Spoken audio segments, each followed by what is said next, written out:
Walang lusot ang isang lalaking nambastos daw ng babae sa Quezon City. Inaresto siya matapos ireklamo ng paglabag sa ordinansa kontra catcalling. Nakatutok si Dano Tingkungko.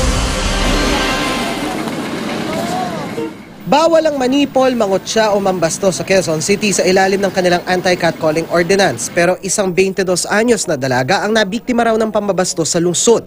Kwento niya sa kanyang Facebook post noong March 1, habang nakikipaglaro siya sa kanyang aso sa kanilang bahay, may isang lalaki na paulit-ulit na naghe-hello be at tinatanong ang pangalan ng aso niya. May punto na sinabi raw ng lalaki na sana siya na lang daw ang aso. Tinanong din daw nito ang cellphone number niya. Hindi na raw siya nakatiis kaya kinumpronta niya ang lalaki. Pero todo tanggi raw ito at sinabing may kausap lang siya sa cellphone. Pinagtawanan pa raw siya nito. Hindi rin daw nito alam na bawal ang mambasto sa Quezon City. Sa ilalim ng ordinansa, maituturing na sexual harassment ang green jokes na nakatuon at nakapagpapahiya sa isang tao, sex joke o mga innuendo, at paulit-ulit na paghingi ng phone number ng isang babae. Dahil sa paglabag, arestado ang lalaki na si J.R. Cabases. Kasalanan niya. Kaya humihingi nga siya ng sorry doon sa victim natin, kaso nabastusan yung victim natin, kaya tinuloy pa rin yung demanda lang. Nakapagpiyansa na ang suspect. Pinuntahan namin ang address na sinabi niya sa pulisya para kunin ang kanyang panig, pero hindi raw nakatira roon ang suspect.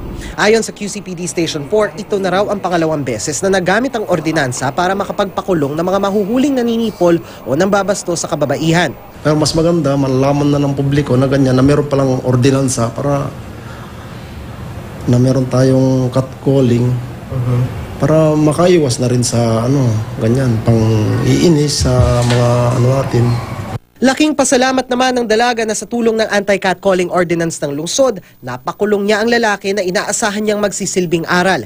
Giit niya kahit kailan ay hindi naging mababaw ang pambabastos sa babae man o lalaki. Bukod sa Quezon City, nagpapatupad din ang anti-catcalling ordinance ng Manila City Government habang hinihintay pa ang pirma ni Pangulong Duterte para maisabatas ang panukalang Safe Spaces Act na layong ipagbawal ang catcalling sa buong bansa.